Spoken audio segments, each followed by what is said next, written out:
Wow, immediate nice shiny, huh? I'm starting early tonight because I need to wake up early tomorrow. Damn, it was worth a try. It really was. Yeah, I gotta wake up early tomorrow, so the sooner I get started, the sooner I can finish, and the sooner I probably won't go to bed early. I'll probably just lie down and, as usual, not be able to fall asleep.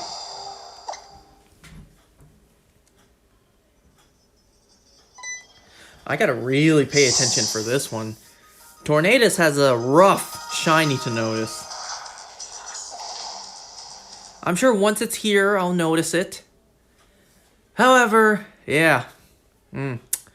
Fingers crossed I don't reset over it.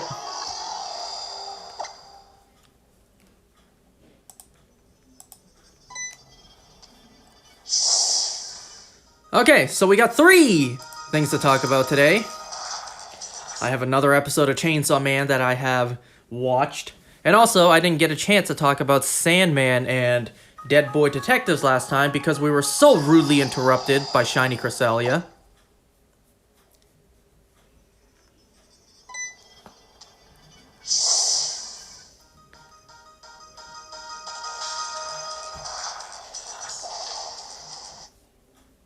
Let's see. But first, I had something I thought about when it comes to Welcome to Derry. I was thinking, does Halloran now know about Bob Gray? Because he went into Pennywise's mind, and he was playing the role of that guy, where he even was calling Pennywise Bob Gray. So does Halloran now know about Bob Gray and the fact that it killed Bob Gray and took his Pennywise persona? And also, we never saw the outcome, the aftermath of Halloran's box being open. Pause on that, but you know what I mean. Like his actual box of emotions, his Pandora's box. It just sat there menacingly. The box opened and glowing, and nothing ever came of it. Considering the fact that each season is probably going to be 27 years apart, I don't think we're ever going to get a continuation with that. Oh, by the way, did you realize that we're finally hunting something that's not Gen 4? I know, right? Who else has been sick of Gen 4?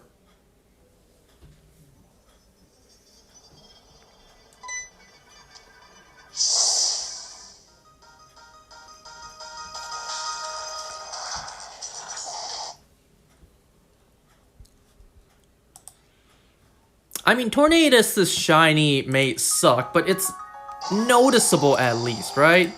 The purple turns purple. It goes from a bright purple to a dark purple. I wish it was more of a difference, but whatever. By the way, yesterday in Pokemon Go, I got my first ever shiny Reshiram. Can you believe that? First ever shiny Reshiram in my Pokemon Go yesterday. And I got a shiny Galarian Darumaka yesterday and today. And also today I got a shiny Alolan Vulpix.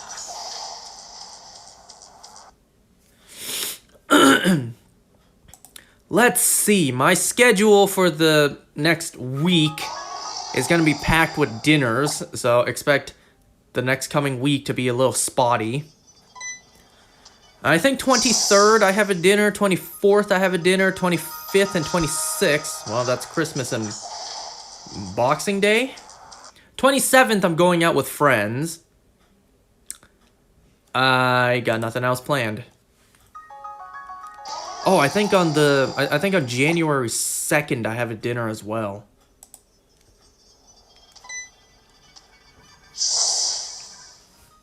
Well, having dinners around this time is nice and all, but it still doesn't replace the fact that I'm gonna be dead-ass alone on Christmas and New Year's. Yippee.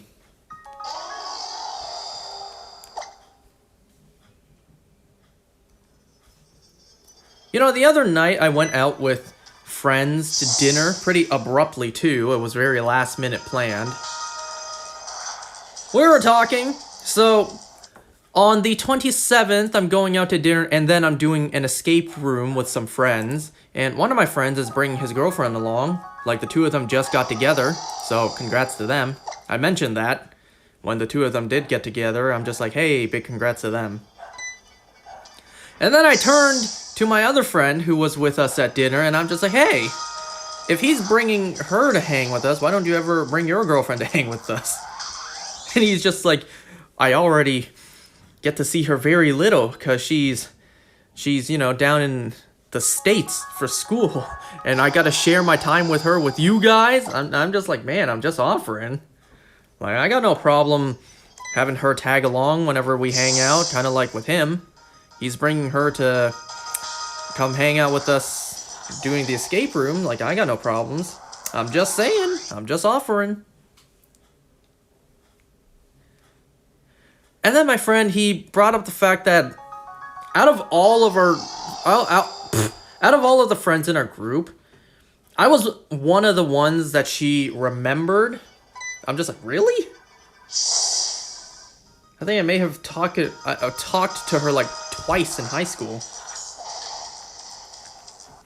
And then he brought up the fact again about the one time that we did hang out, you know, a couple years ago, so long after high school. And I swear to you guys, I don't have any memory of this. I remember the beginning of the day. I don't remember nighttime. The beginning of the day, like actual daytime, we were all hanging out. And then, supposedly, we all went out to dinner. I have no memory of the dinner. Especially the fact that my friends keep on reinforcing the fact that I sat between two of their girlfriends. Like, I supposedly deliberately chose the seat that was in between the two of them. I have no memory of this. I do not remember that dinner at all. And supposedly I sat in between two of my boys' girls. I have no memory of this whatsoever, but supposedly everyone can vouch, yeah, you were there, and that was the case.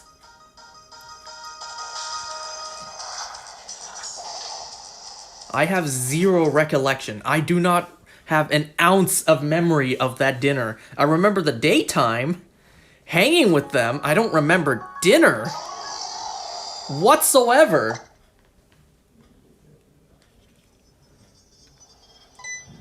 And I can't even say that maybe they have the information wrong. Maybe I didn't go to dinner, because majority of them, multiple, can vouch. Yeah, you were there.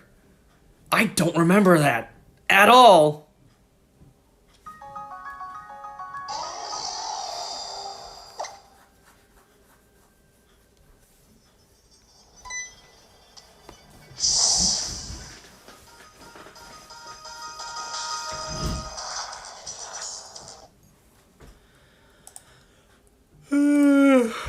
Anyways.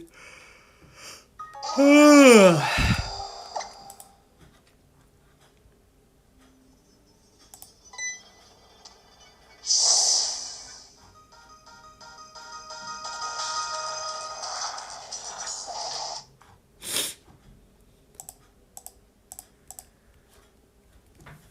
know a certain someone's just waiting for me to get to Chainsaw Man. Honestly, not a whole lot to go over with this episode. This was more of a tame, story-building episode.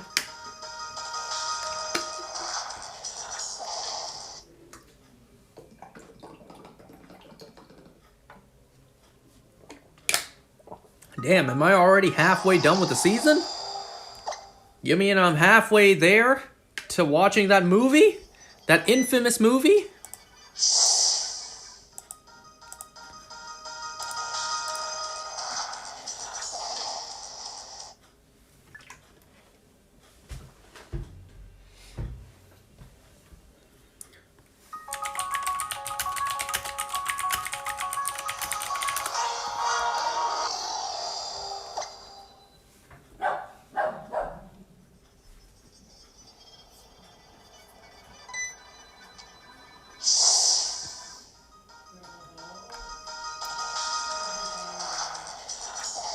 Huh, it's just about to hit 2 months since the movie came out. Well, it's a shame that I missed out on the theater experience. I missed out on absolute cinema. Oh well.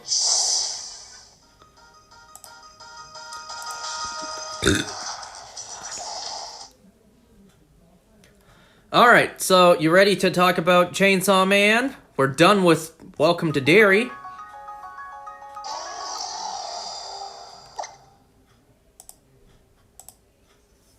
Oh yeah, supposedly there was some sort of like boxing match that happened. Who was it? Jake Paul versus I don't know who?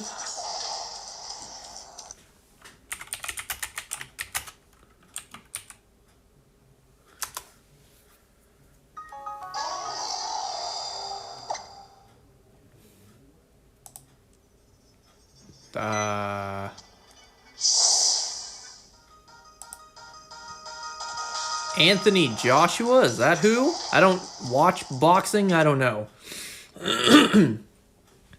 I was just seeing a bunch of memes online. Everyone loving seeing Jake Paul get his ass beat.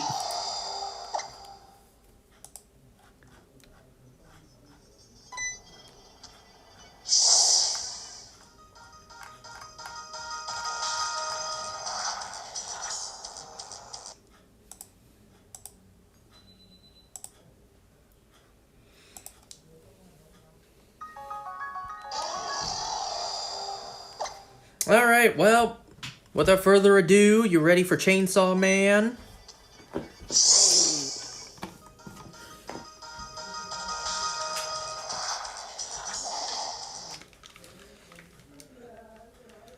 You know, the sooner we get done with the series, the sooner I get to move on.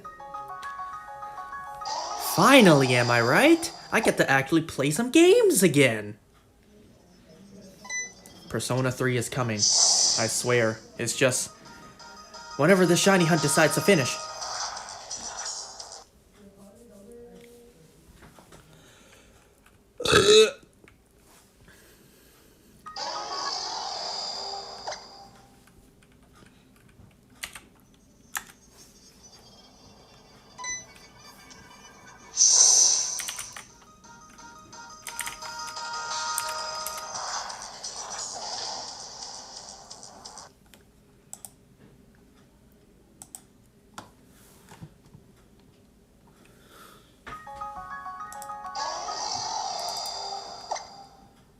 Hold on.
Oh, I just saw Meat Canyon posted a video earlier today.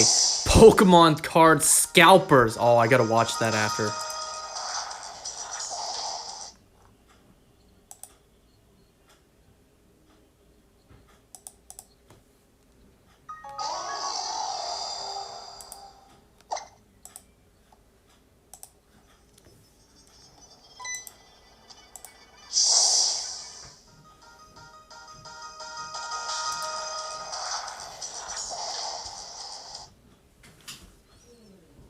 Is this a little tilted? It looks a little tilted.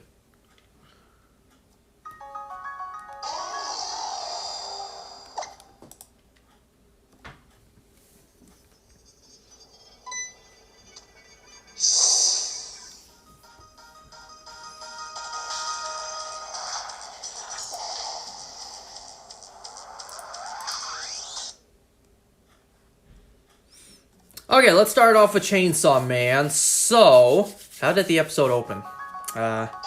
They realize they're trapped, and that's majority of the episode.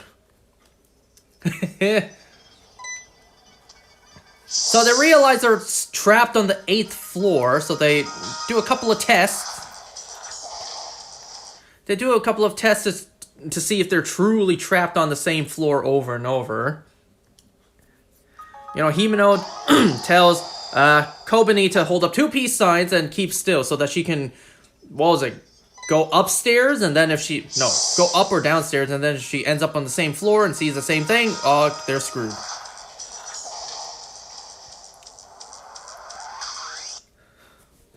So they kind of regroup.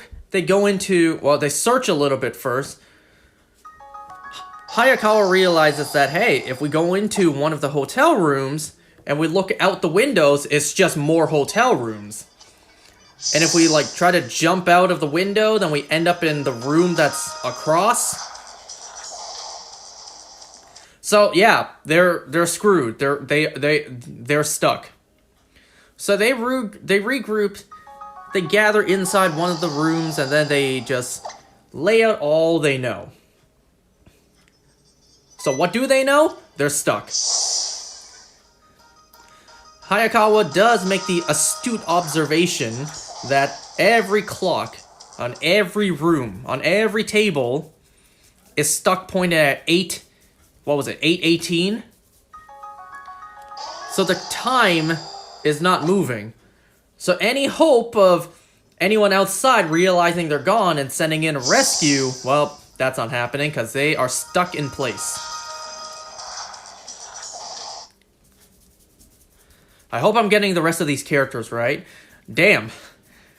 Both of these characters folded immediately, especially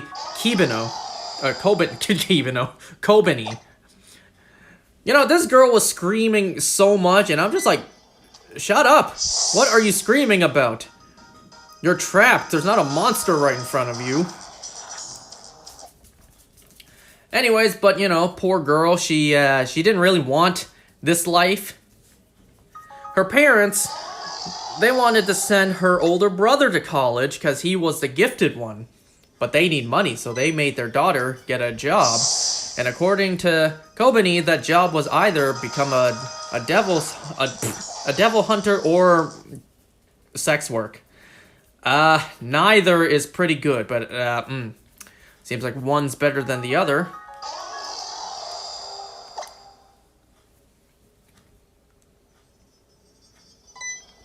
So, yeah, she folded immediately. Denji, though, he doesn't give a damn. He does not care at all. He's just lying in bed. He genuinely falls asleep and just goes, wake me up when we figure out how to leave. He actually falls asleep. I mean, I dig the dude's chill attitude, but still, the fact that he can genuinely fall asleep.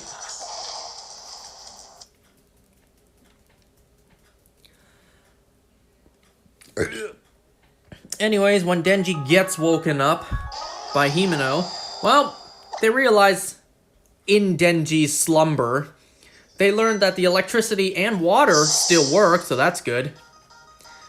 They also found some rations, they found some food that probably some hotel guests left behind as they evacuated the building. Okay, but what about the other characters? What are they up to? Well, Akai, I think that's his name. Akai, he locked himself into another room to have a panic attack. Kobani, she was about to drink out of a toilet, so Himeno just knocked her unconscious. Hayakawa is searching the floor, searching for the devil. And Power, well, she's kind of just plotting to become the prime minister. And her plan was what? Increase the taxes to 100% for more human suffering? Okay. Well, we flash back to more work time between Himeno and Hayakawa. She tries to get this man to smoke.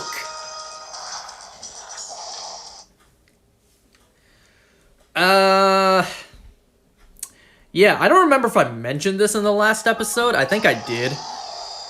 The fact that Hayakawa is the newest and most current partner to Himeno. And, you know, all her previous partners have died fighting devils. And she, you know, she doesn't like her partners dying.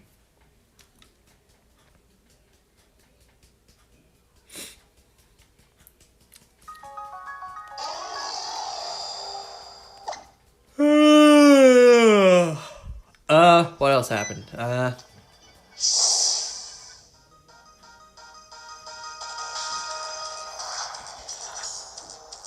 If you die from work, you can't die from smoking. Man, I tell ya, if I knew for a fact my days were numbered, I don't care how bad of a girl she is, I ain't never smoking. Absolutely not. My hatred for smoking is more pure than let's say how do I explain this?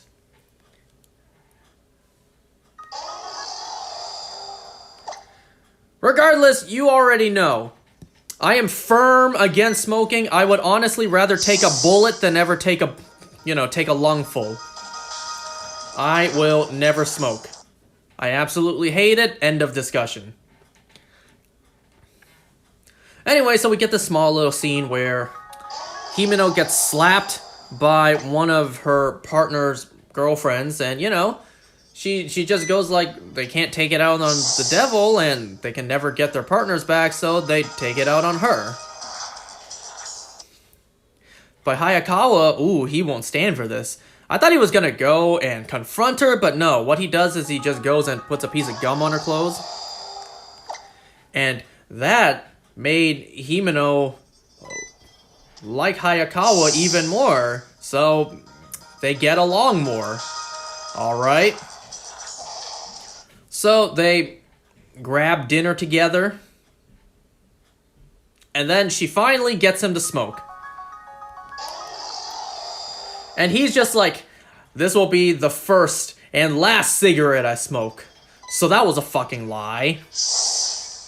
Pussy. Cop out. Oh, hell no. No. I am firm, no smoking. Never.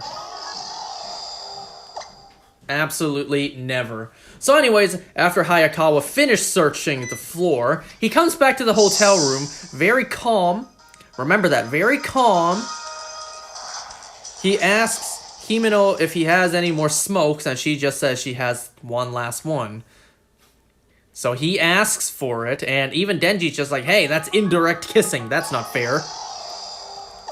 Man, you can have that indirect kissing all you want. I'm not taking that one. Absolutely not. That's no indirect kiss I want. No, thank you, no. Alright, so remember, Hayakawa very calmly, very collectively comes back to the hotel room and asks for a cigarette. And then he just goes, hey, remember that devil we slayed? Yeah, it's back, and it's much bigger now. And then they all frantically run out the room, because, yeah, that is something, that's something big to worry about.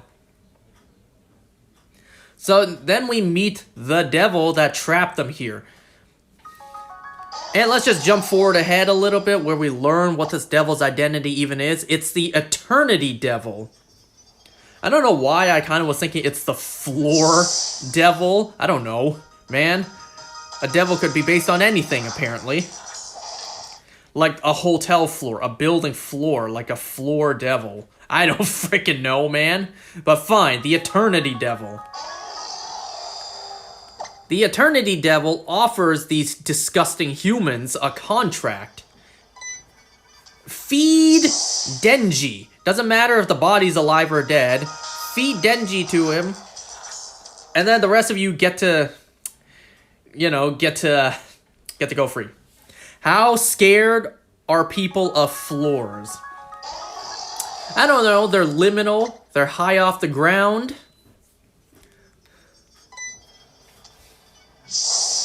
I mean, come on, you can't tell me you never got an uneasy feeling walking down a hotel hallway. Sounds like a fear of falling. I don't know, how would you embody a falling devil?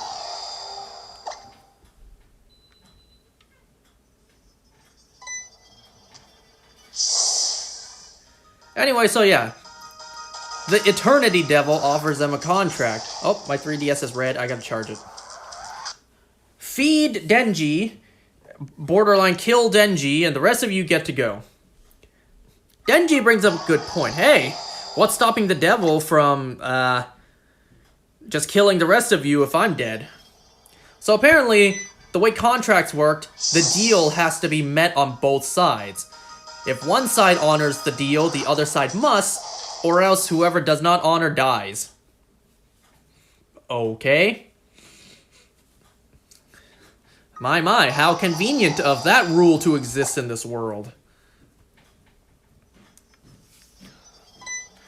And then Kobani, she folded immediately. This girl is super unfit to be a devil hunter. Like, my god.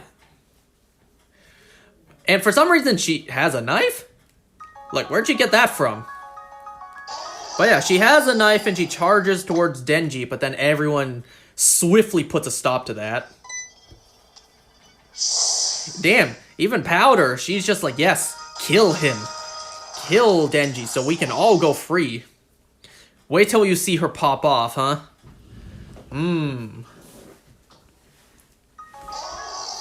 Like, damn, I know Power is ruthless and uncaring, but just a straight up offer Denji with no hesitations, like, wow. Wow, okay. That's how she is? Okay.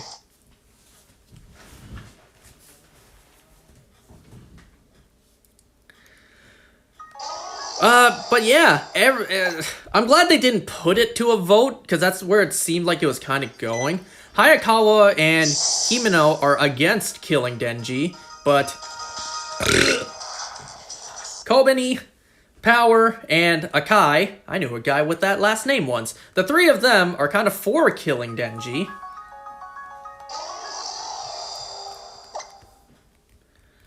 I mean, they all have their reasons. Kobani, she wants to live. Power, she just has a bloodlust. I don't know, Akai is just thinking of the greater good. Sacrifice one so that all of us can live, escape, and rethink of a plan. However, Hayakawa, you know, despite it not making too much sense for him to want Denji to be alive, he still sticks to his morals and is just like, no, we are not sacrificing Denji. We are devil hunters. And Himeno, I kind of don't remember why she wanted to keep Denji alive. I suppose she just doesn't want to see anyone else die? Where is my 3DS charger?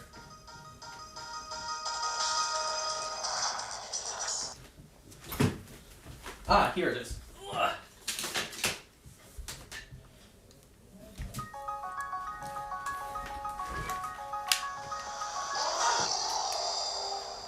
So, you might be thinking, alright, if the devil's literally right in front of them, why not just attack the devil and leave? Well, Himeno tries exactly that. Well, first Hayakawa tries to summon the Fox Devil, but no luck there. Since they are... Hold on, let me plug this in. Since they are separated from reality and time is frozen. So what about Himeno's Ghost Hand? Well, her Ghost Hand does kind of squeeze and pop a lot of holes out of this devil. But then it just makes it stronger and grow bigger. So clearly attacking it's not the way to go. It seems like attacking it only makes it bigger and stronger, as if we were fighting Darkseid. Wait, not dark side. Doomsday, not dark side. Ugh.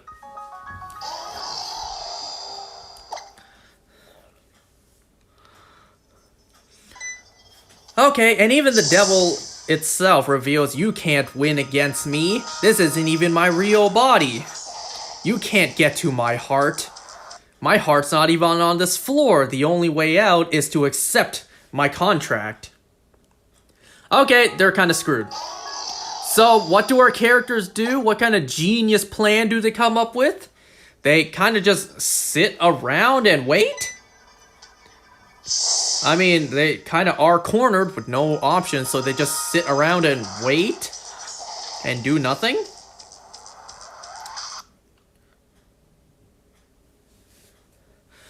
So Hayakawa seems to carry this Hail Mary on his back, the sword on his back that we've never seen him use.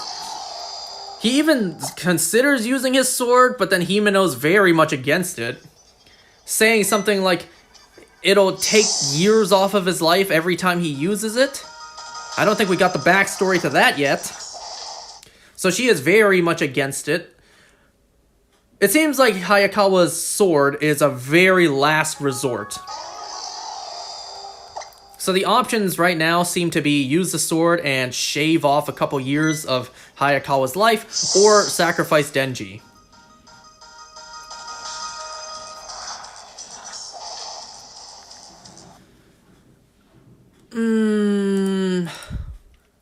Anyways, while our characters are chilling, literally just relaxing as if nothing bad is happening, Akai, he goes and finds food. But it's all gone. And then we just see Power smacking her lips, licking all the crumbs off her face. And just like, wasn't me. It was Denji. So the two of them argue and, well, Kobani shows up and this girl has lost it. This girl is fragile. Because she just accuses Power of being friends with the devil, and then she accuses Akai of being a spy for the devils. Yeah, she loses it. And she's the one character out of every character stuck here to have hold of a knife. It's her.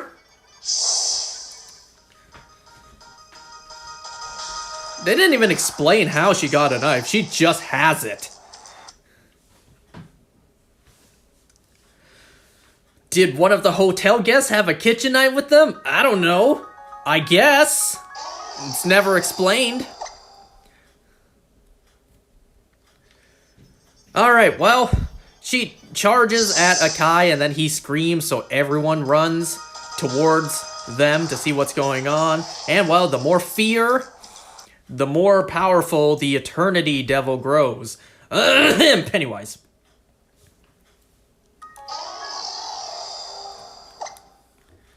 So yeah, they run, and as the power of the Eternity Devil grows, he's able to warp reality more and more, tilting the entire floor. And our characters get stuck.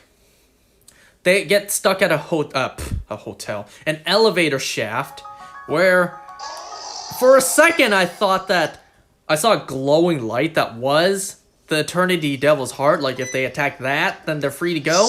But no, I guess it's just the light of the elevator shaft.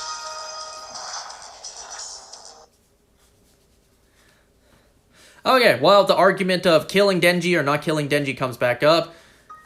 Kobani just said, fuck this, I'm killing him. So she just charges towards him with a knife, but then Hayakawa kind of uses himself as a meat shield, where he gets stabbed on the side. And it's revealed why he wants to keep Denji alive. You know, he wants to go after the Gun Devil too.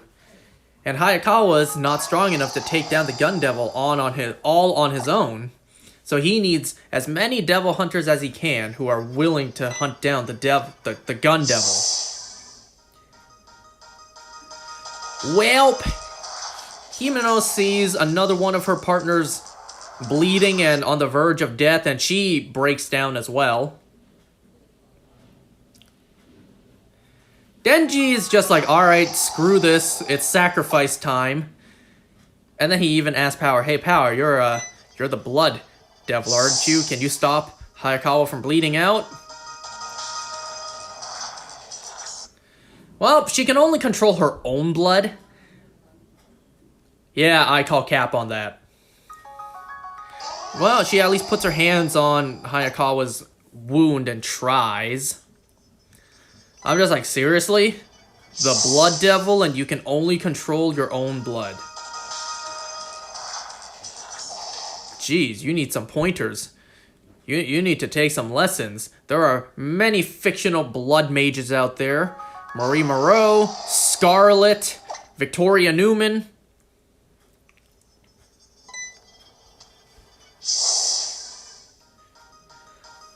Anyway, so Denji comes up with a master plan, a foolproof plan. Nothing can go wrong with this.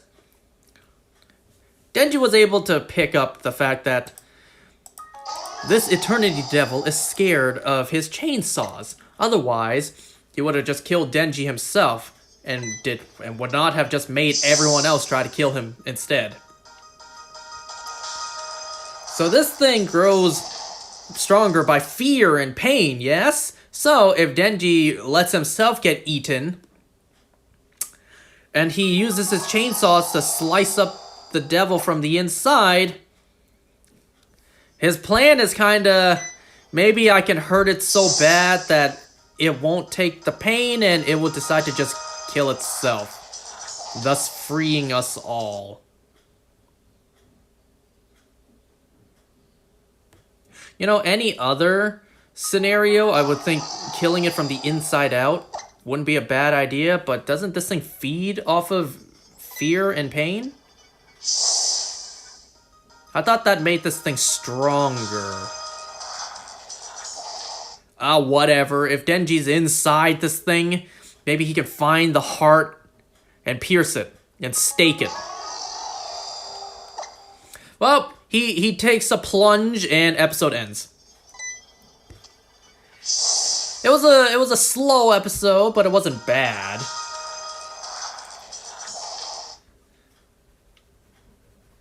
You ever notice how animes love to have these like multi-episode storylines? But if you're watching like an American live-action show, nah, each episode is mostly self-contained. Very rarely would you have episodes that are like a two-parter. And very, very rarely you have a three-parter.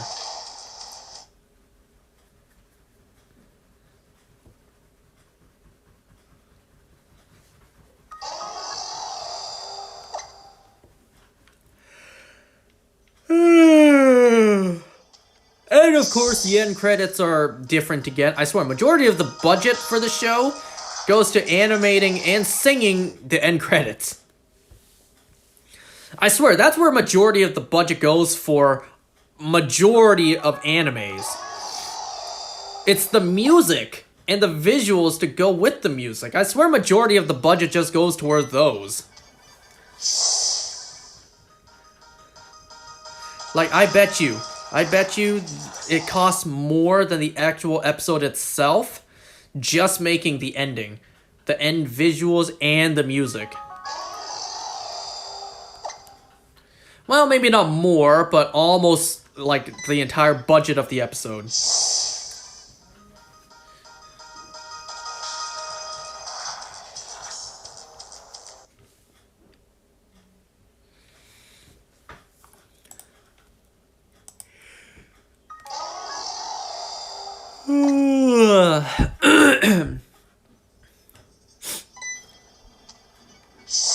Anyways, there you go. Another Chainsaw Man episode.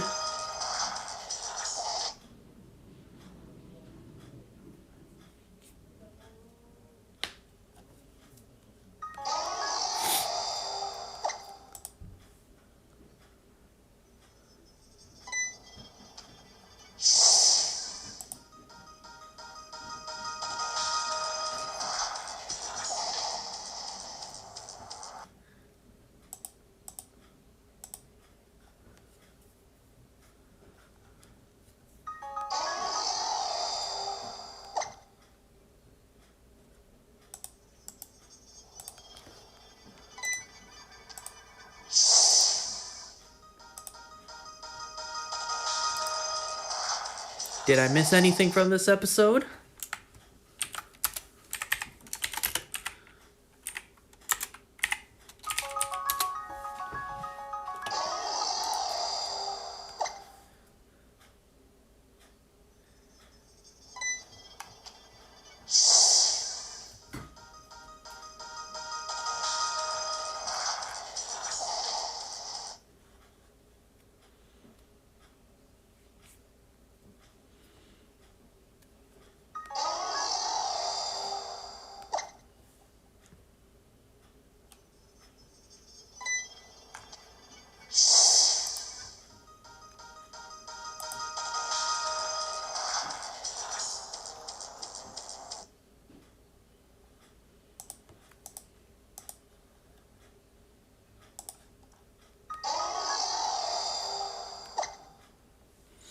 Wait a second, I see Wired posted yesterday. Hideo Kojima answers. Which episode was this again? I think it was episode 6.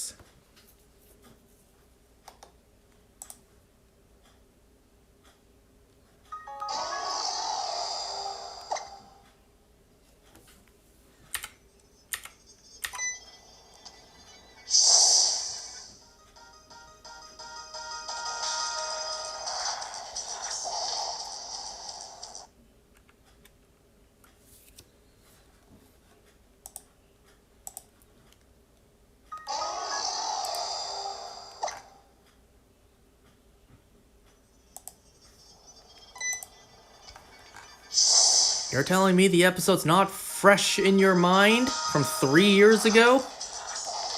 Fake fan. So, a friend of mine sent a screenshot of an Instagram post he saw today, and it completely flew over my head. So, it was a reel that says there is a lake in Okinawa called Manko, and I didn't understand it at first. So he broke it down for me. He said the M word is Japanese for, and then he put a cat emoji. And I'm just like, pussy, just say it.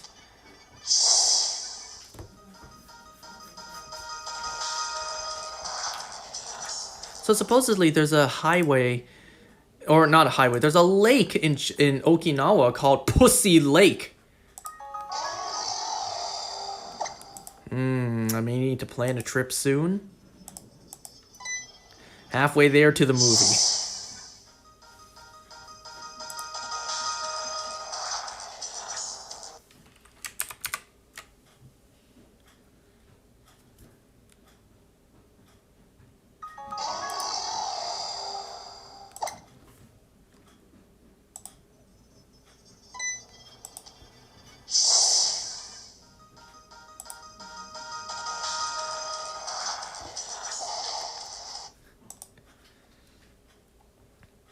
Did you guys see that Trump addressed the nation the other day? The jabs he took at Biden were hilarious. And you know what else? Ever since you sent me the Iris Out dance, I cannot stop seeing it everywhere. Literally, just leave me alone!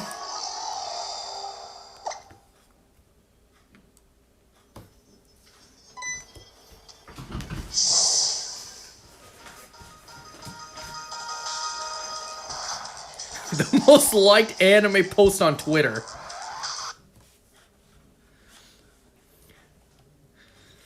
We have more reasons to thank Mappa, I see.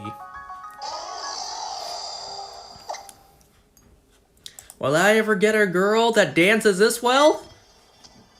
No.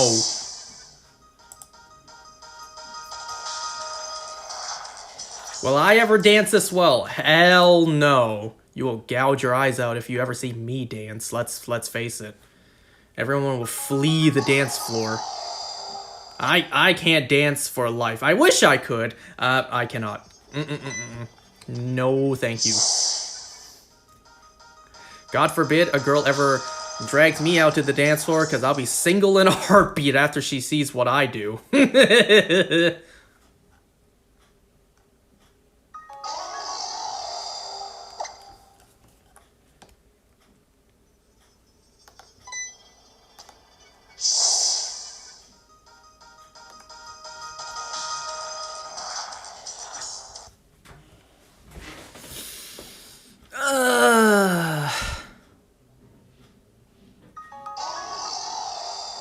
You know what else I forgot to mention last time regarding Chainsaw Man? Not really something that happened in the anime, but you know, just a follow-up to Makima's hot moment with Denji. And just seeing Makima be a real keeper, that just had me thinking. How can there be a debate? You know what I mean? There's a debate between who's the best, specifically from Chainsaw Man. How can there be a debate after that? Unless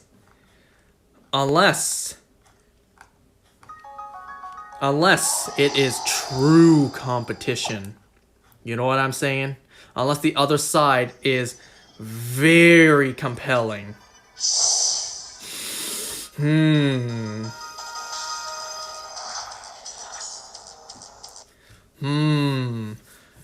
other side of the argument must be very convincing.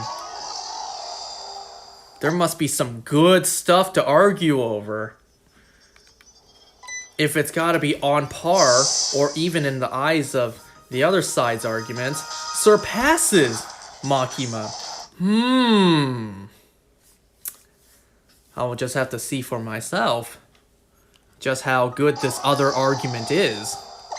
Because right now, from what I see, it's kind of a hard argument to win, my brothers in Christ.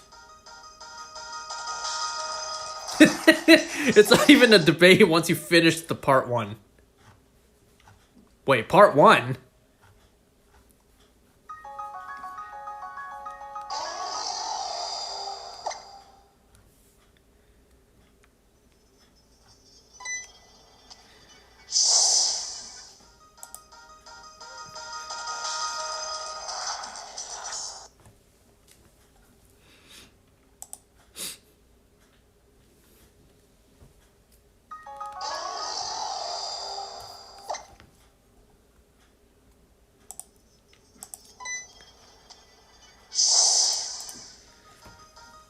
You know, aside from being super late to watching Chainsaw Man, there's another anime whose newest season I haven't watched yet. Because Spy X Family Season 3 came out a couple months ago, and I haven't even started watching that yet. I was supposed to watch the movie with a certain asshole who never showed up, and to this day, I still haven't watched the movie.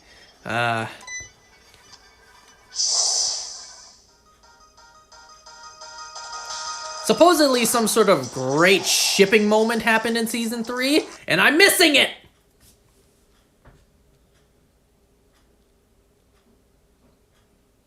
You know what post I saw the other day? I saw a post where it's something like how you react when you're watching anime and the love interest confesses, and it's just an explosion of celebration and joy.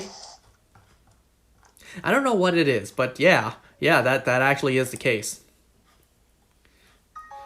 You don't really... You're happy when you're watching a drama, and that happens, but something about anime is just different. Something about a love confession in anime just hits different, no?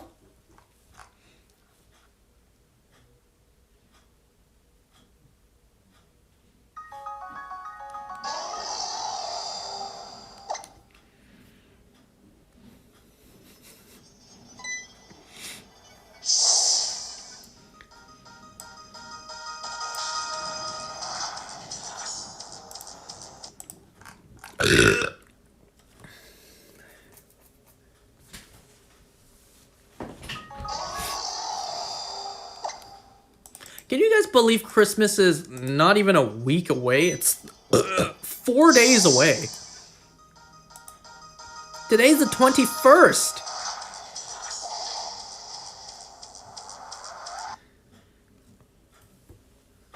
Fireworks galore.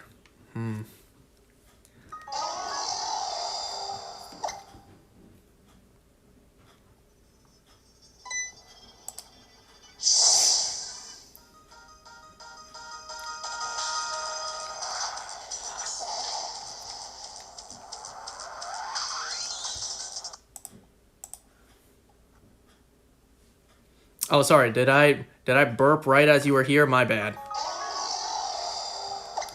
Pardon my rudeness.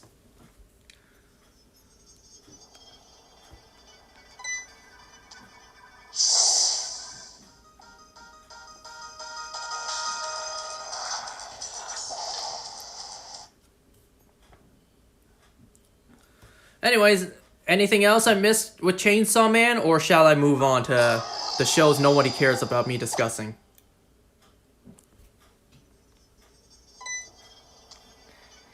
Am I really already halfway done?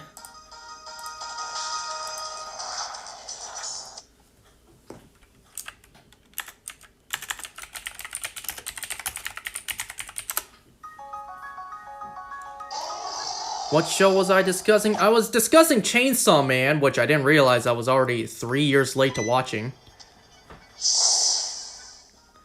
So I just discussed the 6th episode, so I think that puts me halfway done with the season. Yeah, Chainsaw Man Season 1 has 12 episodes.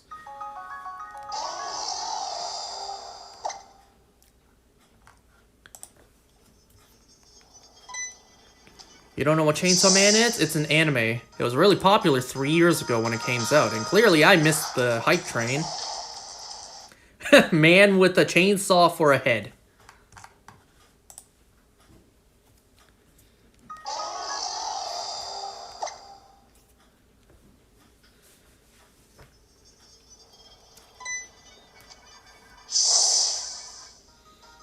You know, the more I watch the show, the more it kind of seems like, aw, Pochita's gone.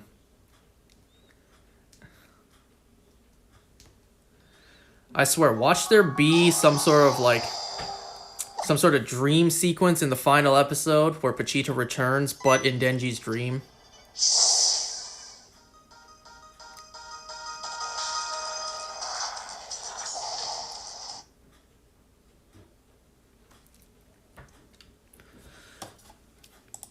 Alright, let's move on to the next show. Let me log into Netflix first. You know, another great thing about winter is the fact that no house centipedes show up. It's wonderful. I don't have to turn every corner wondering, is there another one?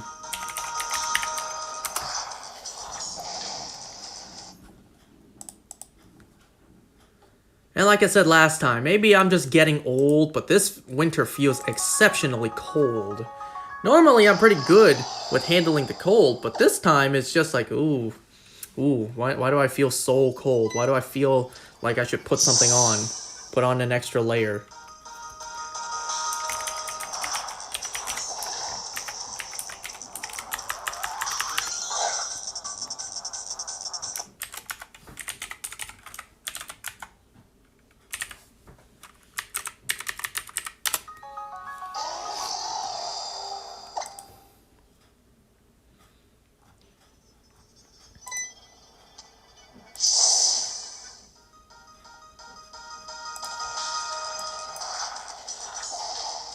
Okay, well, let's move on to the next show.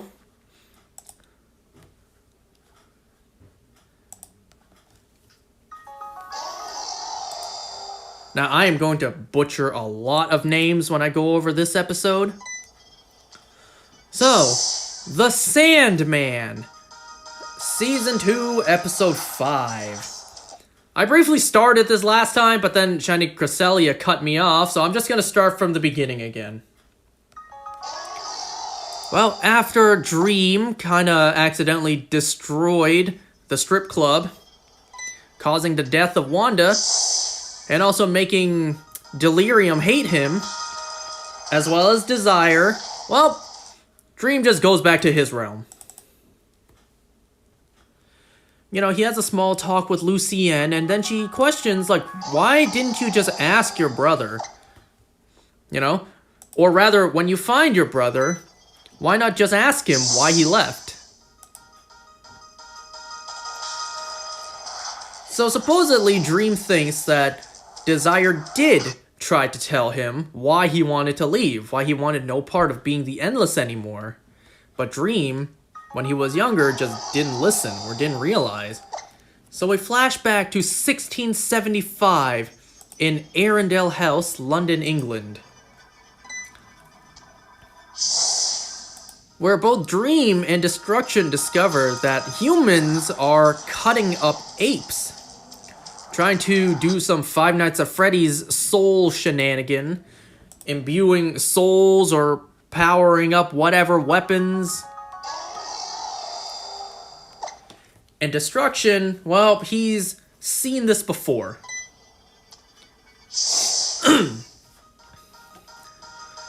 Where just one small action can lead to many more things.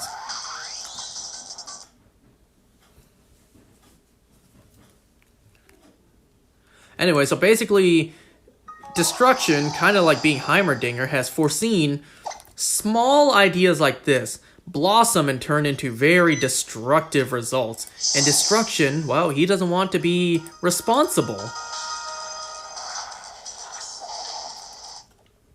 Why did Destruction abandon humanity if he loved them so much? Because Destruction didn't want to be responsible for everything.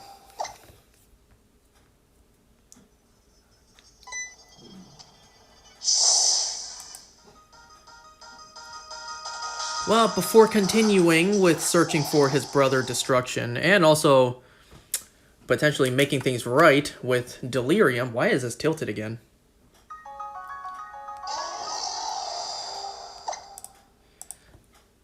Dream, he goes to the funeral of Wanda, or rather, known to the rest of the family, Alvin. Which I guess is pretty disrespectful. Yeah, Dream is not satisfied with how distasteful the rest of Wanda's family were. For God's sake, they even put on her tombstone, Alvin. So Dream rights that wrong and changes the name back to Wanda. He also asks Death to bring her back, but that's not something that she can do. Also, the tombstone date confirms when Season 2 takes place, 2023.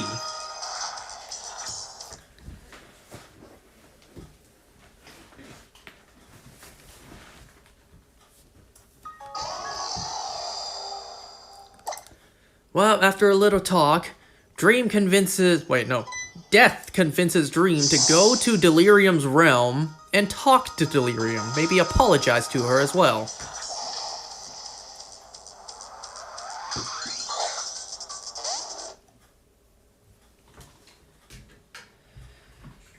Well, Dream asks Death to go with him, but she can't. She has stuff to do. So as Dream walks into Delirium's realm, Death, she stays back to bring Wanda to the afterlife. Well, yeah, that's pretty sad.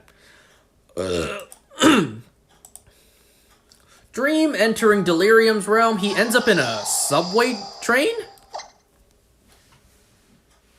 A subway train that looks very unsettling. At first it's empty and a bunch of faceless people walk by. It's pretty unsettling. And then all the lights turn red. We see a lot of dancers and strippers and sex. Dream also believes to see Nada. But of course Dream knows better and that this is not Nada. It's just Delirium. Well, not Delirium herself. It's Delirium's realm. So he finally makes it past all the subway trains and then goes to Delirium's garden, or rather what looks like an abandoned amusement park full of vegetation. Dream apologizes to Delirium, and he even offers to search for destruction for real this time. At least Dream acknowledges this and realizes this, that if one of his siblings were to do the same to him, use him for deceit, yeah, he would never have forgiven them. So at least Dream realizes the error of his ways. So that's good of him.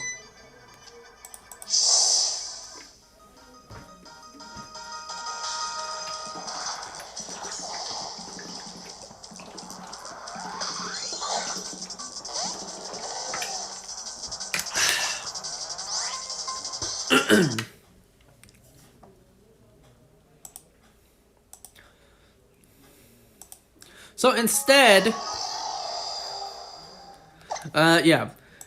of just straight up finding leads to find destruction, they decide to go and talk to their brother, Destiny. Because surely he knows where destruction is.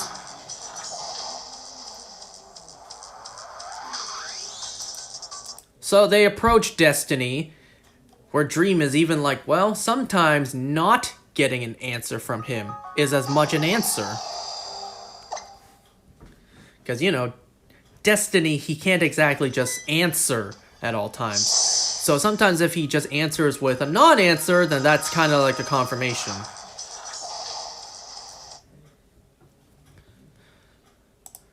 So Destiny kind of lets Dream know that in order to find destruction, they need an oracle to point them in the direction. There's only one oracle in the family, and that being Morpheus' son, Orpheus. And so we flash back to Dream's son, Orpheus. It's not clear how long ago in the past this is, but given the fact that these are gods, I would assume these happened quite a while ago. So we flash back to Orpheus's wedding. Wedding with, I forget her name.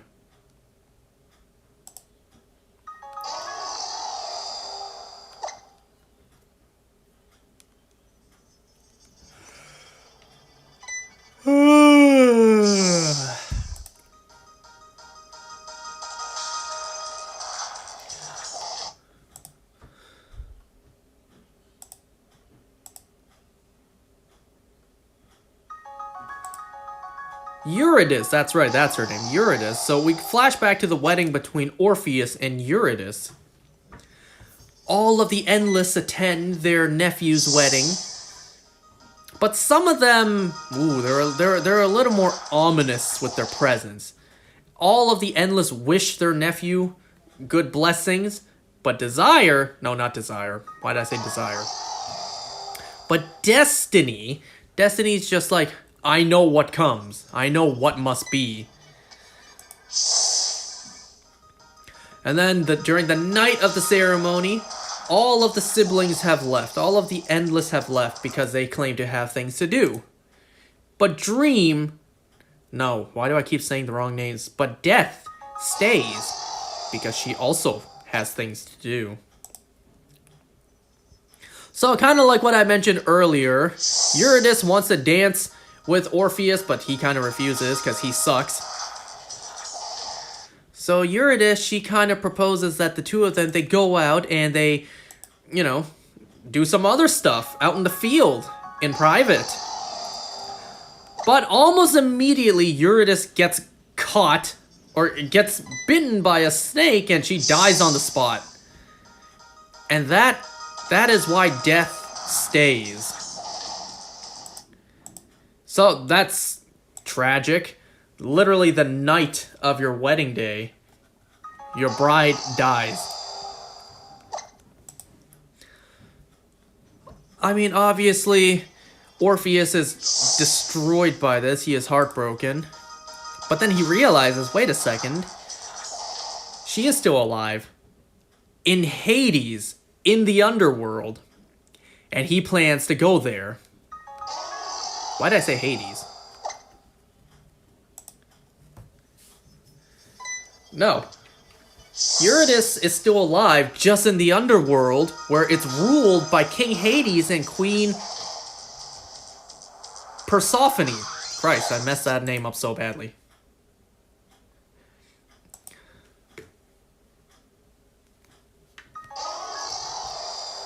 So anyways, yeah. Orpheus really wants to go down to the underworld to find Eurydice. But Dream, he forbids it because he will not sacrifice his son.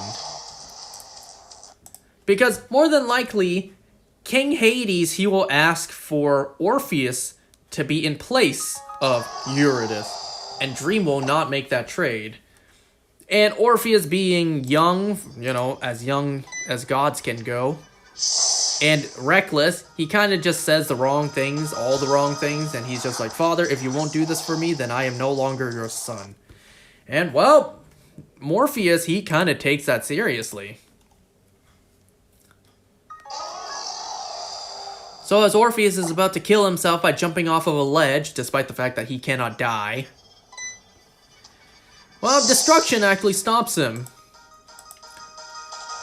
Well, after some talking, Orpheus asks for Destruction's help to find Death and ask her for help. So Destruction does just that. And I can't imagine Dream would have been too happy. Too happy that his brother helped his son behind his back to go to Death and plead. Well, we never really get anything from that, actually.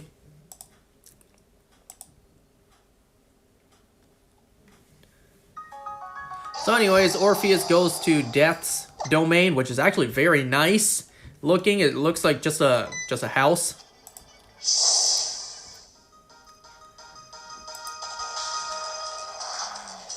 Death actually agrees to potentially make Orpheus mortal. That way he's actually able to die and go to the underworld. So she does just that. And we see Orpheus actually traverse to the underworld.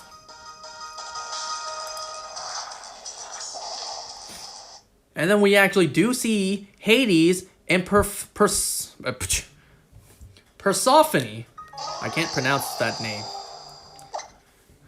Hades, he's a lot older than I imagined he would look. He kind of looks like Sir Ian McKellen.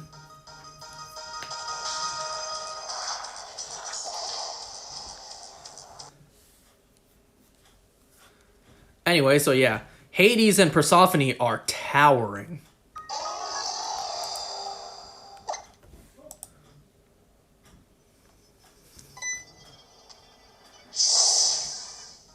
Anyway, so Persephone asks for a song, and Orpheus actually sings in Hades. In Latin, to Hades and Persephone, even making the three fates cry. And they will never forgive him for that.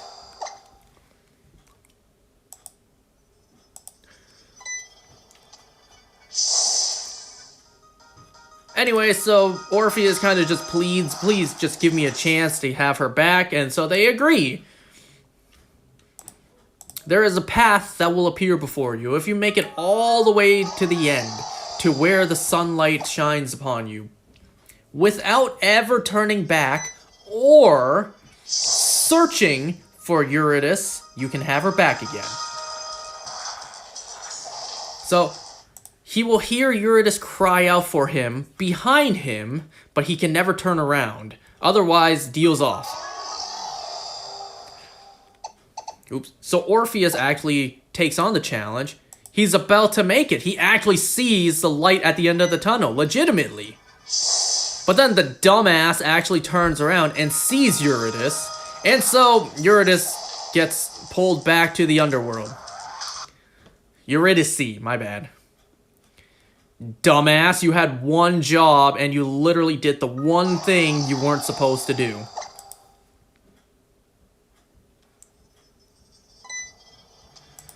Alright, well, Orpheus returns to the dream realm, to where his mother Calliope actually warns him about the fact that, what were they called again?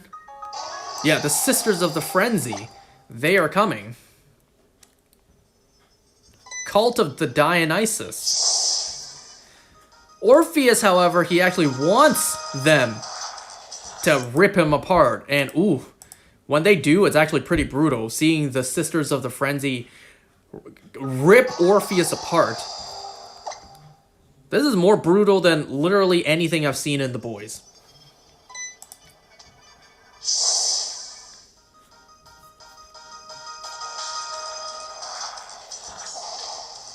Even if it was very quick, very brief, we see Orpheus literally hacked apart, ripped apart, his severed head just thrown off the cliff,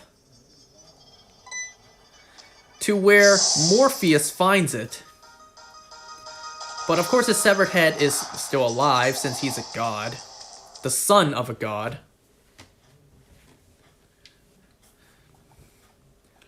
Orpheus begs his father to kill him, that way he can be dead and go to the underworld to be with his love Eurydice. Morpheus is just like, "Father, I thought you said you were no longer my son."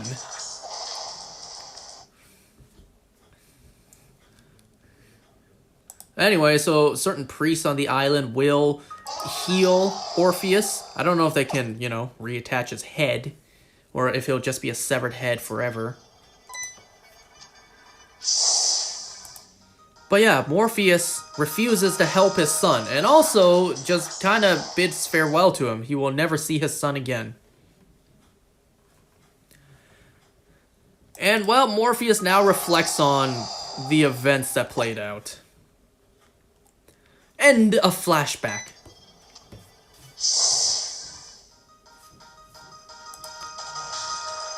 Well, as Dream is very distraught over the things that have taken place in the past, Delirium asks Destiny if he knows why she stopped being Delight.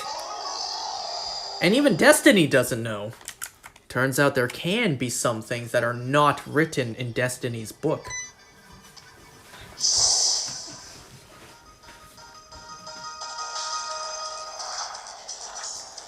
Well, Dream and Delirium, they set off to find Dream's son. That way he can be the oracle to point them towards where destruction is. Also, Delirium changes her eye colors to match, to comfort Dream, which supposedly makes Delirium very uncomfortable, like it causes pain for her to do so.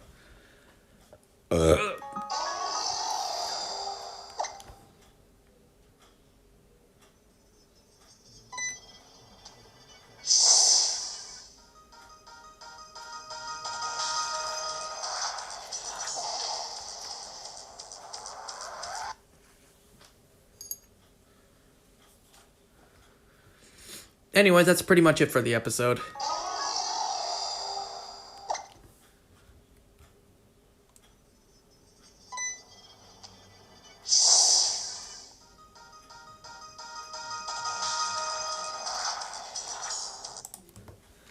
Okay, give me just a second. I'll be right back.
Okay, I'm back.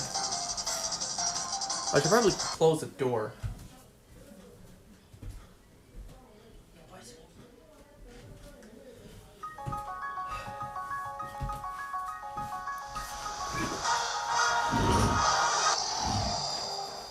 You know, the other day, when I let Sky out in the backyard, a plane flew by. And I realized I already forgotten, that whenever a plane flew by in the backyard, Toby would run across the field, trying to chase it, barking at it.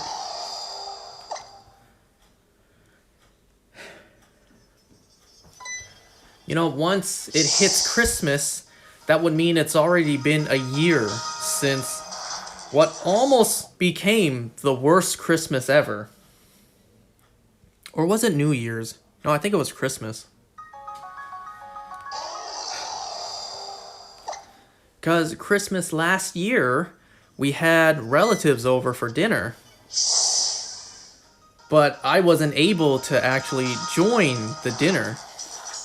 Because something happened with Toby. His legs wouldn't work. He kept on having trouble breathing, and he kept on drooling. He couldn't stand up.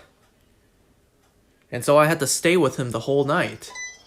And because there were so many people here, I didn't want Toby to get too excited and potentially get a heart attack. So it was just me and him in the room the entire night. I was just watching him.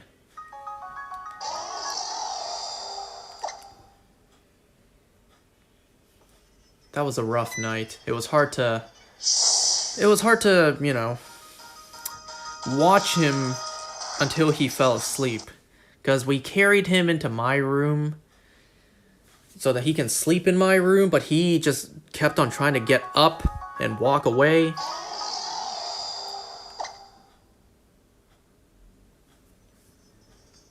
And he couldn't even really stand up or even walk either. So every time he got up, we had to carry him back and tell him to just lie down and stay still, try to fall asleep. But thankfully, the next morning, he was seemingly fine. That was already a year ago.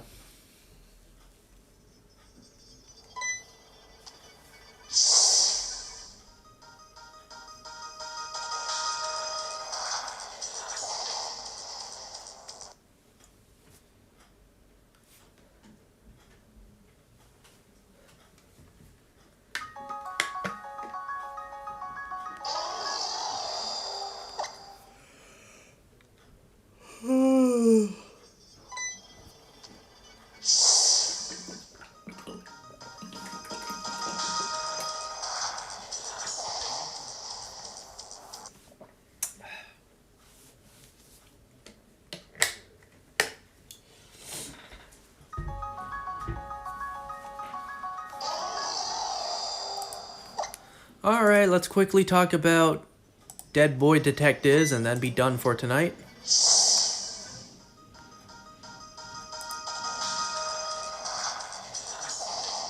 So episode 4, we're dealing with a lot of suicide. Well, not exactly, you know, by choice. So the episode begins with Crystal and Nico realizing that Jenny has a secret admirer. But we don't learn who that secret admirer is in this episode.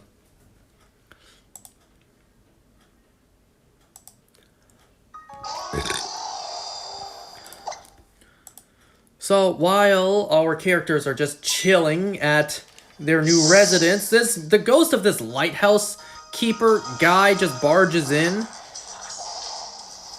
and really wants them to help with a bunch of ghosts that are appearing at his lighthouse. So when our characters approach the lighthouse, they notice a woman literally jumping off the lighthouse and dying.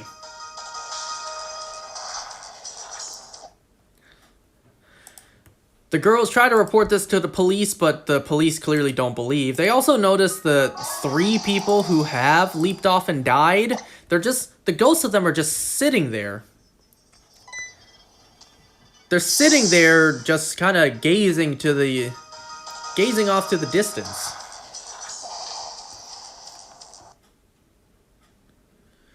So anyways, after the cop doesn't believe them, this little gift shop keeper does, and she offers them to follow to discuss. So Nico follows.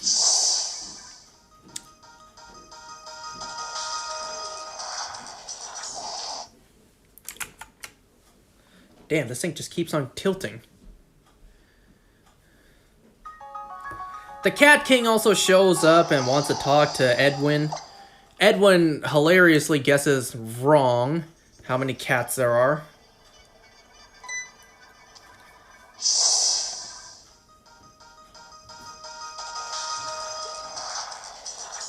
So yeah, the Cat King is kind of very sexual towards Edwin. The Cat King turns into people that Edwin potentially may be interested in, like Monty or even Charles.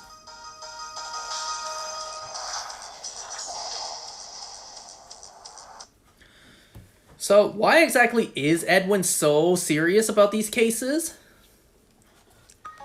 It's because if he ever were to return to hell, then he would have a...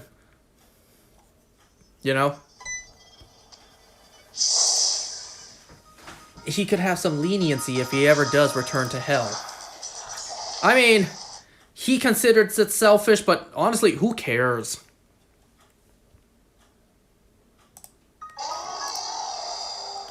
Also, the woman from the Afterlife Lost and Found is here, and I think they literally just call her the nurse. The Afterlife nurse. Hold on, I gotta go close the door real quick.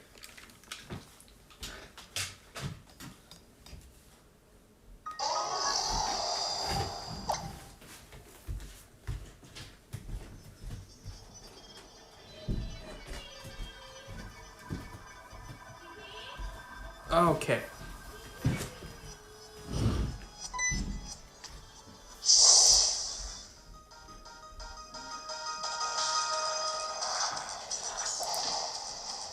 So the ghosts of the people who jumped off and died, they say that they heard a voice guiding them and telling them to jump off. And Crystal, she almost does. She claims she hears her mother's voice and she literally almost jumps off and dies. Nico, over at the gift shop, she picks up on some clues. There's a bunch of paintings in there that kind of give off stories, and well, you're pretty much quick to learn that in this world, all of these paintings, they're real. Images, paintings of mermaids and sirens. There's a picture with a riddle on it. It's like light bent through prism, blood red door, only for those in need. And that riddle actually comes true later on. So our characters gather to discuss what they found. They also argue over the fact that Edwin wasn't going to tell them about the Cat King visiting them again. Because Nico kind of just blurted that out. Crystal, she gets lured in by the voice of her mother again, and she almost jumps in again. Crystal, despite not having her memories, knows that's the voice of her mother.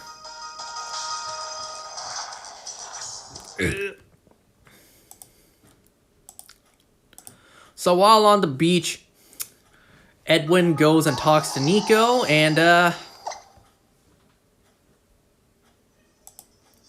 well, the two of them go over how neither have ever been kissed, and Edwin is uncomfortable around the Cat King because it just reminds him of his own lack of experience. This is so uncomfortable.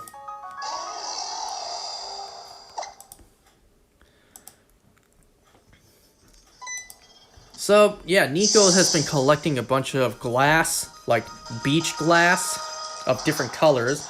And she says each color represents something different, but whatever. She hands red over to Edwin. And then they come up with the riddle again, or they have the riddle again.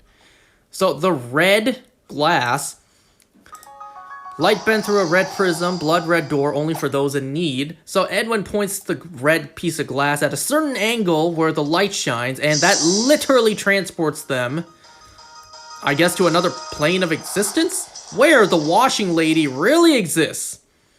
The washing lady washing blood out of clothes of people who died in the water. And, you know, her role is to assist those in need for those who need it. So she answers questions for those in need. They ask what's killing people, and she says it's some sort of sea monster. Crystal also tries to ask about who she is, but all she gets is more riddles. So they realize there's some sort of sea monster that they need to kill, so they go to Mick, the guy who was a walrus turned human. And supposedly he too was searching for the washing lady for the past 50 years to be turned back into a walrus.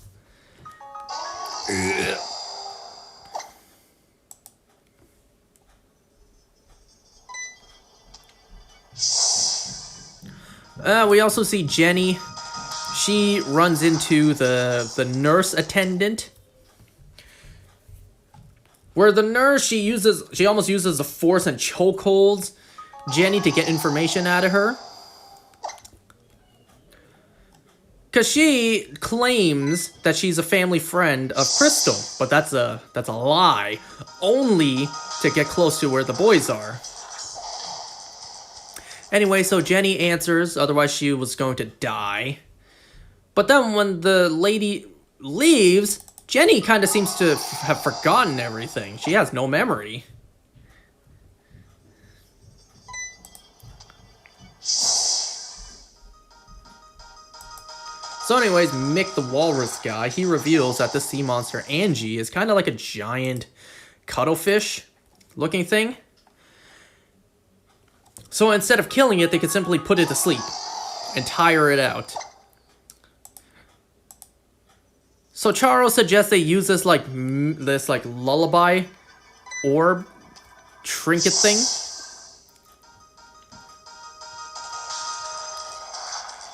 Anyways, all they need to do is feed this to the monster, but how do they use it? They need bait. So they actually decide to go back to Jenny's butcher shop and get meat to stick onto it as bait.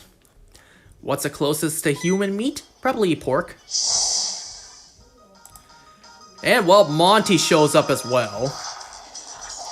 Really does seem like Edwin and Monty have a thing going. So while Edwin and Monty are chatting, the rest of our characters are digging at the dumpster for the meat trimmings or bones. Monty actually asks Edwin out to like a coffee date or whatever, but Edwin, he kind of can't because he's busy with the case. But instead, he offers that they can actually go for a walk and talk.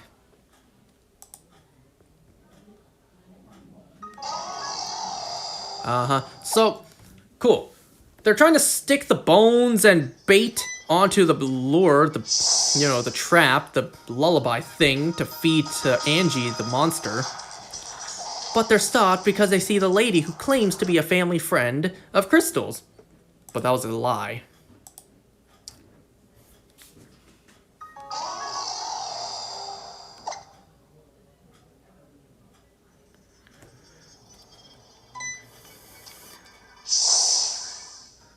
Anyways, yeah, she reveals she's come for the two dead boys. Yeah, she's the night nurse on duty. That's literally her entire title. Night nurse on duty. But of course our boys, they refuse to go, so she reminds them, why do you want to stay here on Earth? She replays Charo's trauma to where his supposed friends pushed him into a freezing lake at night, and then pummeled him with rocks, and that's how Charles died at the age of 16. Hypothermia and internal bleeding. So Charles's life on Earth was pretty rough, especially given the fact that Charles' father was very abusive, beating him with a belt no matter how good he was. But Charles, he has had enough of the night nurse's shit. So Charles, he completely freaks out, yelling at her, kind of trying to beat her with a little lullaby trinket thing. Well, that was actually a trick. Just so Edwin can push her closer to the edge, make her hold the damn thing, so that she can be eaten by the monster along with the little trinket. So, mission solved. The monster is now gone.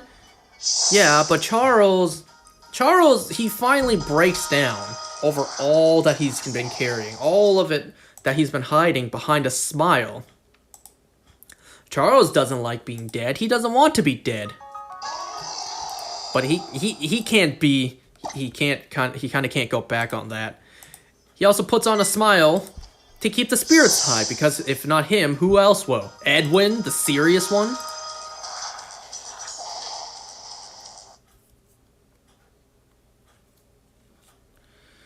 So yeah, Charles, he finally breaks down. We finally get past the smile that he puts up all the time.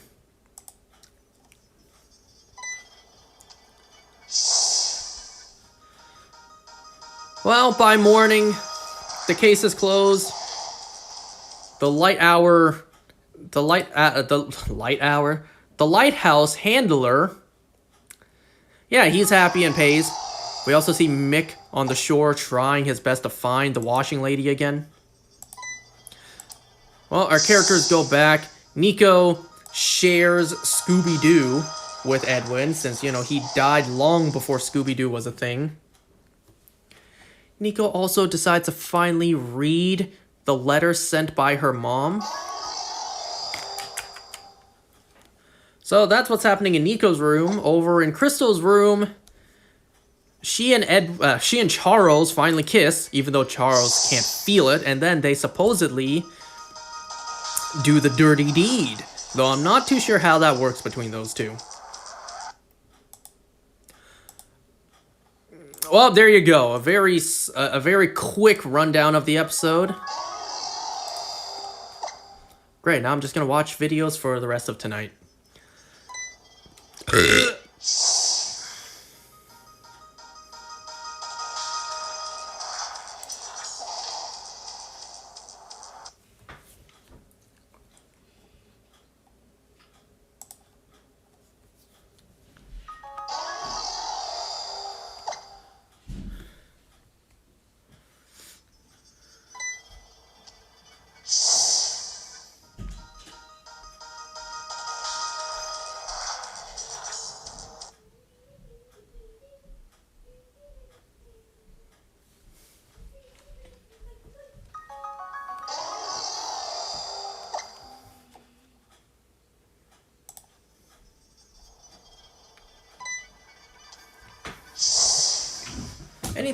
Anything else you guys want to discuss? Because I got nothing else for tonight.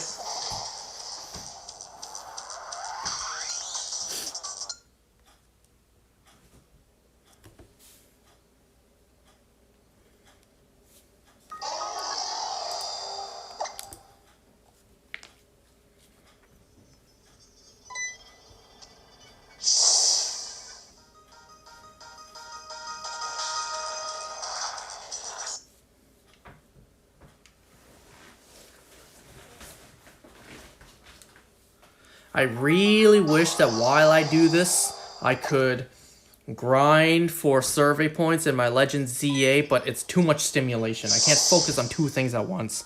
Especially given that Tornadus has a very subtle shiny.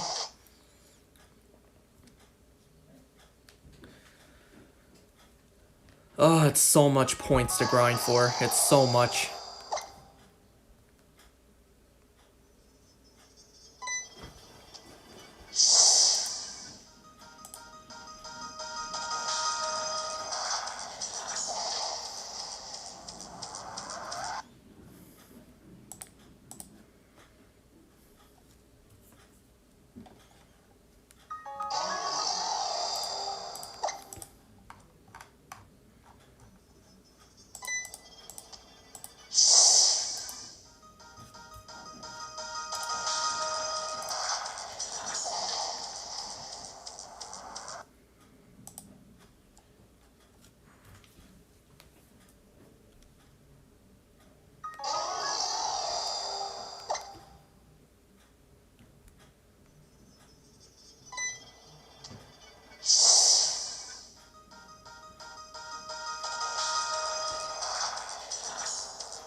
I am paying attention to if the shiny is showing up or not.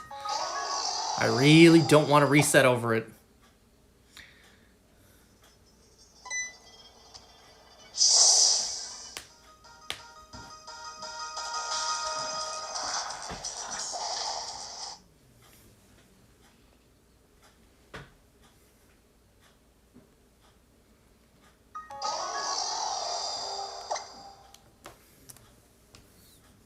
Gonna see if I can... I'm gonna unplug this for now. Because I think the wire charging it is constantly making it tilt.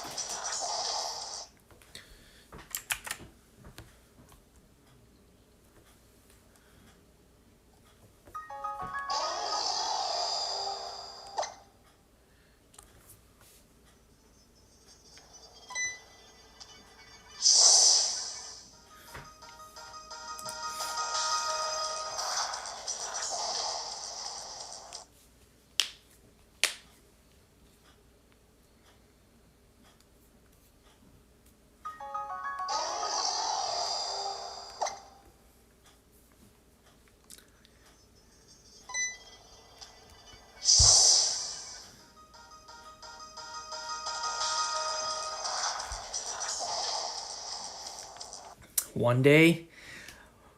Can it be 2 day? That'd be nice. That would be very nice if I can get the shiny 2 day and just move on. Oops.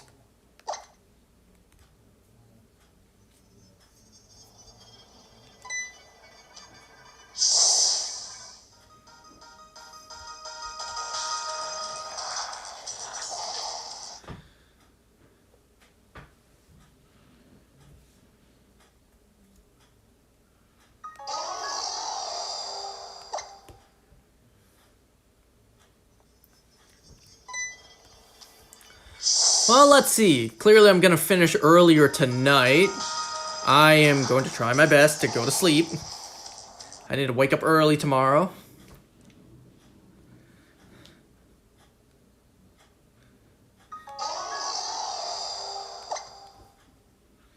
Man, I gotta wake up at 7 tomorrow.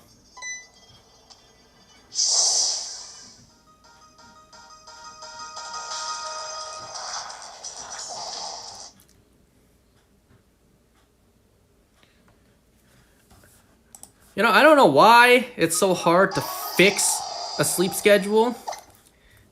It's a lot harder than it seems, you know? It's not as simple as, oh, go to bed early, and then you'll be tired early, so you'll just go to sleep early. Yeah, that's not how it works.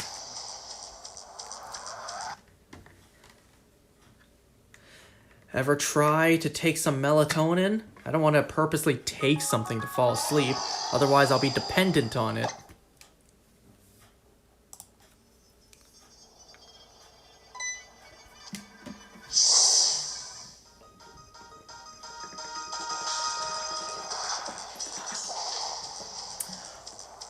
And besides, I've tried taking things to sleep before. It wasn't the whole I became dependent on it. It was more so, you know, when you take it, you gotta sleep it off. Because your body is medicated to fall asleep. Well, if you wake up before, if you don't wake up naturally after it's all out of your system, and if you wake up ahead of time, then that causes issues. So it's kind of hard to judge when to take it in order to determine when you'll wake up. You know what I mean?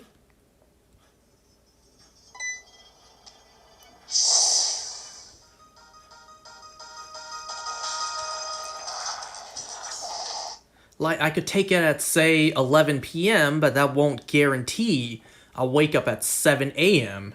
on my own. Even if I set an alarm to wake up then, well, then that means I didn't truly wake up on my own. I would not have slept off all of it to be out of my system.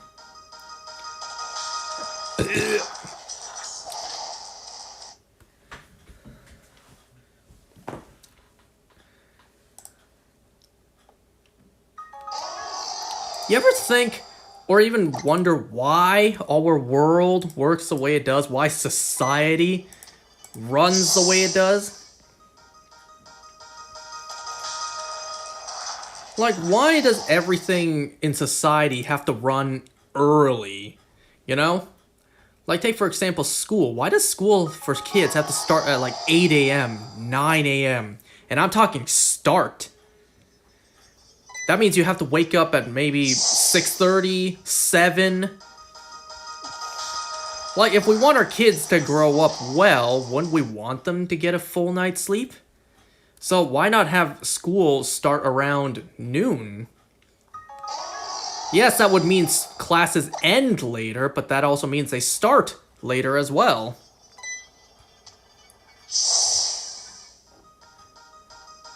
And work as well. I understand businesses, majority of businesses run a 9 to 5, but why? You know, why not like an 11 to why not like an 11 to 7? You know, why can't everything start later and end later? Because if businesses start early, then that would mean customers and clientele would also have to come in early, implying they need to wake up early to get whatever's the new hot item as well. You say farming stuff, well fine, things like farms I can get they needing to start early, but not everything needs to start early. Not every single business in the world needs to start at 8 a.m., 9 a.m., 10 a.m. Like, why can't businesses start around noon, that way everyone, or majority, can get a full night's sleep, or at least more rest? And why can't businesses just close later because of it? It's just a carryover from everyone owning farms. But why? Why haven't we ever changed that? Why haven't we realized this and changed it? I mean, I can't... Obviously, it's a lot harder to change society than just simply saying, just do it.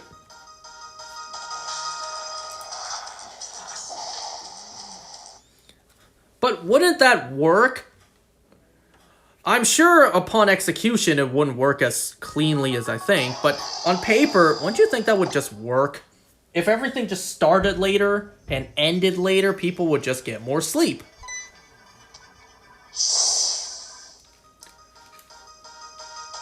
The amount of stuff we do just because it's been that way, and getting it to change is hard and hard to get everyone on board. You know, one thing that surprisingly has a lot of people on board, that I don't know if it will change or not? Daylight savings. I've seen a lot of people online agree, what's even the point? Because we change it back an hour at one point, but then we just change it forward another point in the year, and it just goes back to the same thing. So why even bother? You know, the fact that daylight savings, we did it, and right now it turns pitch black at 5 p.m. If we didn't do it, that means it would be pitch black at 4 p.m. But in all honesty, who cares? Who cares? If it's dark out at 4 p.m., so be it. Who cares?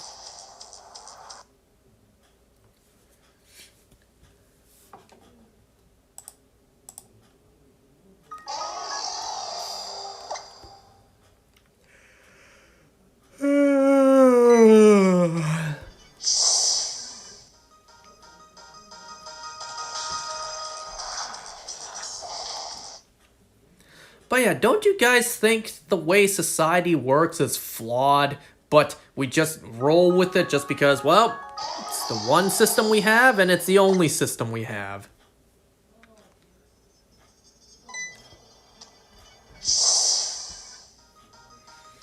Well, as much as I have issues with our current society and how it runs, well, one person's not going to change it. And even if I had the power to change it, you don't want me to have that power, because if I had that power, I would burn the world to the ground and just leave it at that. I would just be like, nah, this can't even be fixed. I'm just gonna erase everything.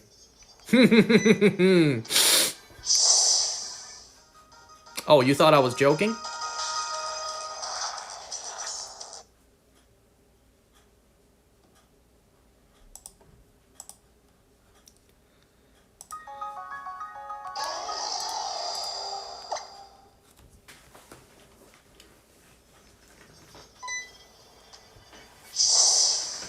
Anyways.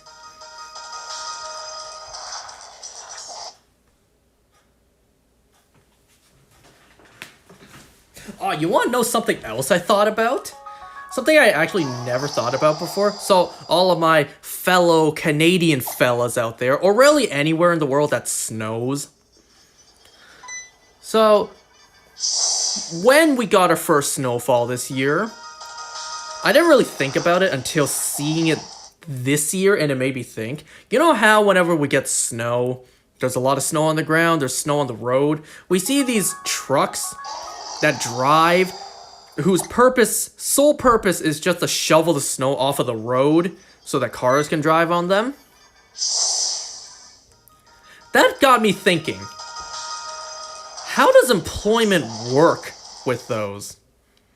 Like, is it the same people who drive those trucks every year? Are they under some sort of contract? Like, they have certain amounts of work every year? Because snow doesn't happen on a schedule every single year. It doesn't snow the same time every single day. So when it does snow, you get called in to work. And your job is shovel the snow off of the roads for the public to drive on. But then that means that you don't have a stable and consistent work schedule. Because you don't know when it's going to snow. The weather, sure, you can watch the forecast, but the amount of snow you get changes every year. The days that it snows aren't consistent. So, how do they get called to work? Right? Do they maybe work one day a week because it only snowed one day a week? Or do they work the entire week because it snowed the entire week? You know what I mean? Like, the people who drive those trucks to shovel the snow off of the roads must have a hectic work schedule. And like I said, is it the same people operating the trucks every single year?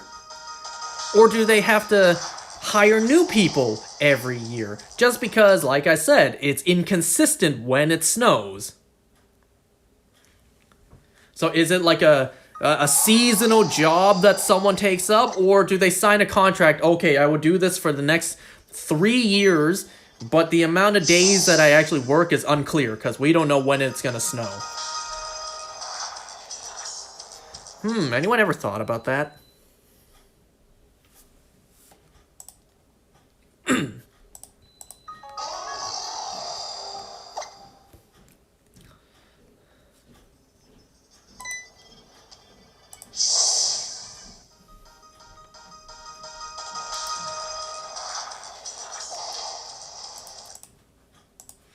I also saw this meme on Instagram. So, memes that kids find funny today. We have that dumbass 6'7". And then memes that we found funny like 15 years ago. My name is Jeff. Yeah, that's it.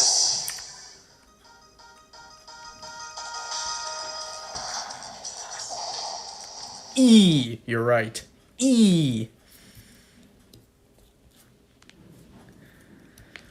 I sent that reel to some friends of mine, and one of them replied, well, at least we had the origin to that. At least we had the origin to my name is Jeff.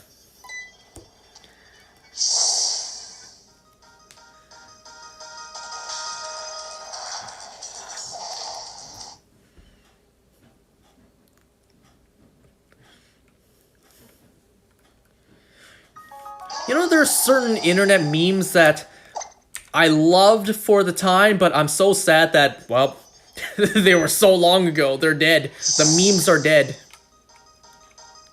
Like, one meme I absolutely love is the dancing funeral meme. Those guys dancing with the coffin. I also actually genuinely like the song as well.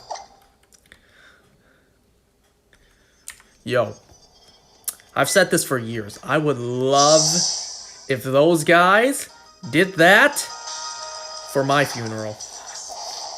I would be so honored if when I die, those guys dance with my coffin on their shoulders. That would be such an honor. I'll be sure to play that at your funeral then. Please do. Like, genuinely, please do.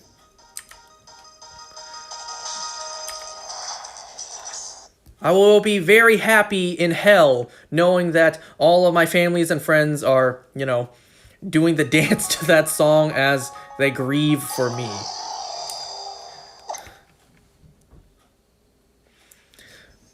But yeah, I would be so honored if those guys literally did the dance for me at my funeral. I would be so honored. That would be so amazing. Sadly, if that were the case, I won't be alive to see it, but, you know.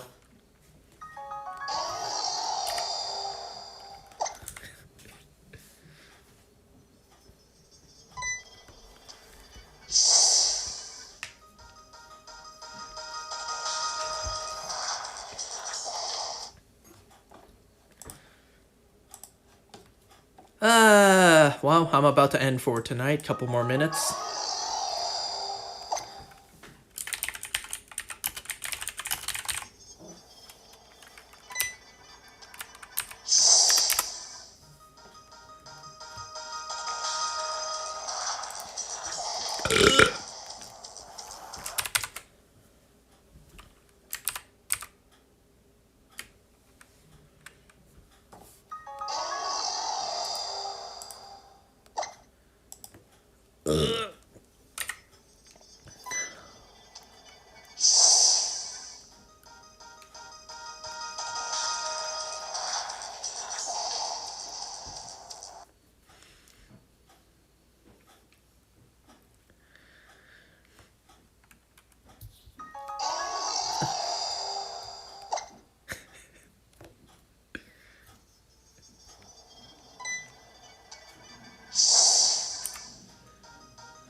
You know, the other day I also went to a job interview, and it was at the shopping mall that I basically grew up in. And as I was walking, I'm just like, damn, I don't recognize anyone. Like, no running into anyone I once knew, none of that. And that just made me think, like, shit. Everyone I knew has moved on in life, moved on with their lives, probably moved away, and I'm still here! Fuck my life. Everyone has left, moved on with their lives, and, well, I'm still in the same spot.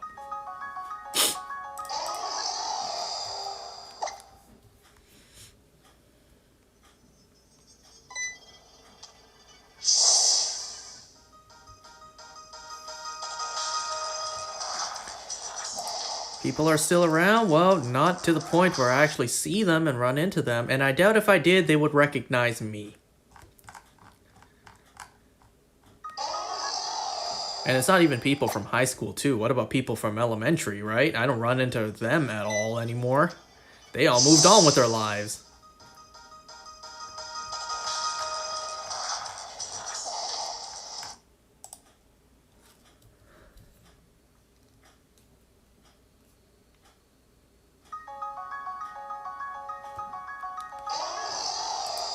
Alright, let's call it for tonight. I gotta get ready for bed.